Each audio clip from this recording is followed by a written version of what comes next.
Damian Lillard moved into like 11th place on the NBA's all-time three-point makes list. I saw on Twitter somebody posted the top 20 all-time three-point shooters, and Steph Curry's number 2, I think. What jumped out at me like crazy was Vince Carter, number 6 on the list. You're bound to knock down a couple triples. You play for 25 years. Yeah, but at no point in his career was he known at all as a shooter. Like Jason Kidd did this. It's like when your athleticism leaves you, you got to adapt a little bit. Jason Kidd did that really well. I think Vince Carter did that a bit at the end of his career too. Because, he wasn't the same Vince who's dunking over 7-footers in the Olympics. Speaking of which, did you see Miles Bridges dunk over Clint Capella? It's a rebound. Bridges! Oh my God! What? A thunderbolt from Bridges! That was as good maybe as I've ever seen. It's up there, but I think what makes it is the call by the Hornets play-by-play man, Eric Collins. You know that you're good at what you do if you can make hum diddly dee your catchphrase and people are like, that's tight. Threw a beautiful pass to Devontae. Oh my goodness! Didn't see that coming. Hum diddly dee. This is basketball, friends. He's Matt Tait. I'm Nick Schwerdt. Here's what's happened to KU so far this offseason. They've had 5 players enter the transfer portal. They have had 2 players enter the NBA draft. They have lost 1 player to graduation. Ochai and Jalen could end up coming back, and Marcus could end up using that free year of eligibility if he decides he wants to play one more year at KU. But as it currently stands, KU has 4 players from last year's team on the roster for next year's team. Dave, Christian Brown, DeJuan Harris, and Mitch Lightfoot. It's just weird, knowing that this is a product of college basketball, looking around and not seeing a lot of familiar faces on the roster. 5 into the portal is a lot, but almost every school is losing a couple of players to the portal. If you go somewhere and it's not a fit for you, or you found out you can't play there, I'm all about loyalty too, man. But like, you only get 4 or 5 years to play college basketball, which should be some of the best days of your life. I don't hate the idea of kids moving on. The way it would get ugly is if these 5 players left Kansas and Kansas was left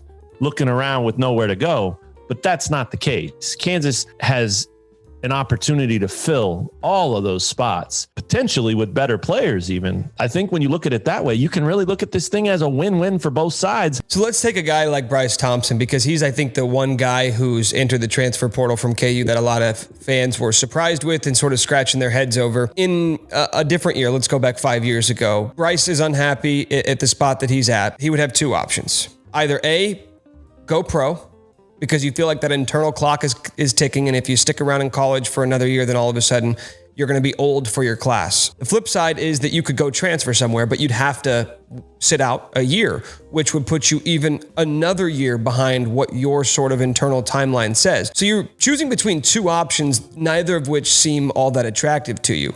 Well, now you have a third door to open, and that third door is sort of the middle ground where, I'm not ready for the pros. That's not the right choice for me. I also don't want to have to go sit out another year, then play another year, hope that third year works out, so then I can go to the pros when I'm 21 as opposed to going when I'm 19. Now, all of a sudden, you have that third option to go somewhere else that might be a better fit for you, and you're also not going to put yourself behind for another year.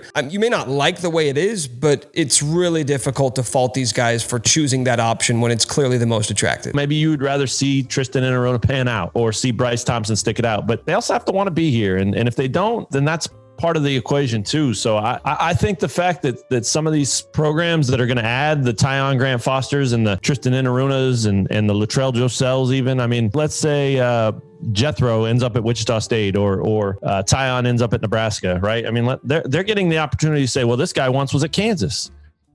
That adds buzz. That adds juice to their program. Bryce is a guy that I thought could be in line for a bigger role and to have a bigger season next year as a sophomore. But when you look at the guys who KU is bringing in, you've got a transfer in Joseph Youssefu from Drake, who figures to play a big role on next year's team. You've got a Division II All-American in Cam Martin. You've got 3 incoming freshmen in Bobby Pettiford, Zach Clements, KJ Adams, not to mention another JUCO transfer in Sidney Curry. Now, not all those guys are going to be competing directly with Bryce for minutes, but you start doing the math on the guys who are going to be back. And virtually everybody that's going to be on next year's team would have a legitimate argument to say, I deserve a significant role. I deserve to play 15, 20 plus minutes. And regardless of how much competition you want or how deep you want your roster to be, I don't think anybody, Kentucky, Kansas, Albany, or Kennesaw State, can get away with having 12 guys who all plan on playing that many minutes. Calipari tried, right? The platoon system. I don't know that that's the idea when you're trying to load your roster. I think what you're trying to do is basically say, I want our practices to be tough as hell.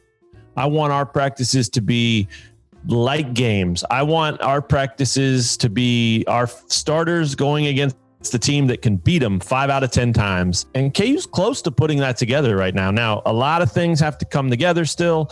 A lot of things are still in the works. If they land Tait Washington, if they pick up a transfer like Christian Bishop from Creighton, you start doing the math, you look at the depth chart, all of a sudden, those are some ridiculously tough practices. I mean, you could go depth chart 2 at each spot and still have Clements, Curry, Adams, and Lightfoot as your 4 additional players that aren't even on the 2 deep. It's just almost hedging your bet, saying, I want as many talented players on this roster as I can get, because one way or the other, we're going to need them all. College basketball's version of a reality dating show. Bill Self is The Bachelor. All these kids are showing up for a shot at true love, but there's only so many roses to be handed out. And even though you're going to have some returners, like I expect Ochai to be back, I expect Jalen to be back, your starting lineup may be filled with a lot of familiar faces. But once you get to that bench, it's going to be a lot of dudes who probably signed up thinking, I may be a starter, worst case scenario, I'm the 6th man. Like one of those guys who's thinking that today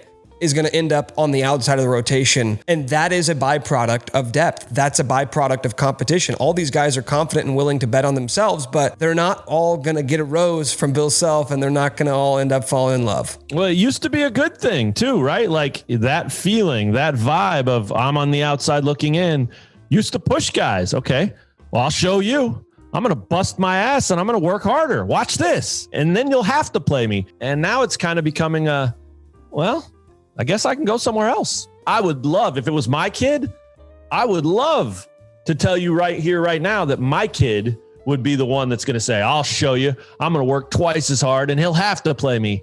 But at the same time, if it was my kid and he wasn't playing because the roster was loaded and another school in a Power 5 conference said, we'll start him. What happens if you do take that first approach and you say, I'm going to work my tail off, I'm going to win that spot, and you just don't?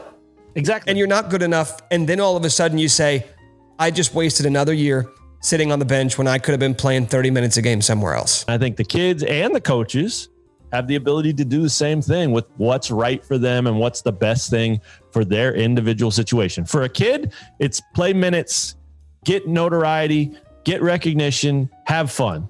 For a coach, it's put as many good players on my roster as I can possibly put, because I want to win a bunch of games and I want to have the best team out there.